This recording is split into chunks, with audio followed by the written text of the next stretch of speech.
Bienvenue, la Pentecôte c'est dans 7 jours. Bonjour les amis, j'espère que vous entendez qu'il y a du vent autour de moi.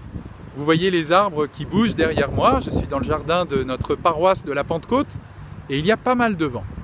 Et tant mieux parce que le vent, c'est un signe de l'Esprit Saint. Dans la Bible, on trouve cette image du vent pour nous parler de l'Esprit Saint. Tout simplement parce que le vent, c'est puissant. On le sait bien, nous en Normandie, le vent, ça peut souffler assez fort. C'est le cas en ce moment. Et justement, l'Esprit Saint, il est celui qui nous pousse vers l'avant. Celui qui nous laisse jamais immobiles. Avec Dieu, on n'est jamais arrivé au bout. Avec Dieu, le chemin n'est jamais fini.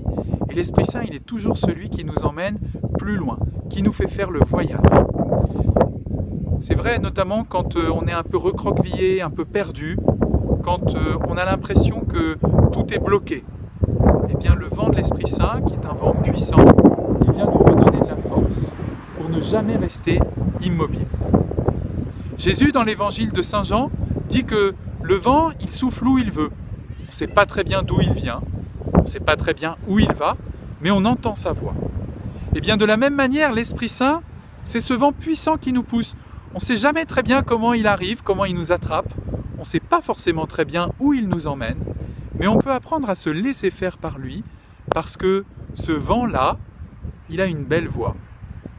Il nous rapproche de la parole de Jésus. Il nous rapproche de l'Évangile.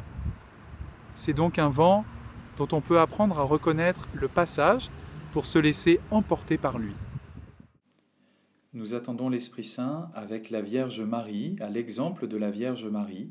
Alors comme chaque jour, nous vous invitons à prier chez vous une dizaine de chapelets, avec l'intention que les jeunes de la paroisse nous confient maintenant.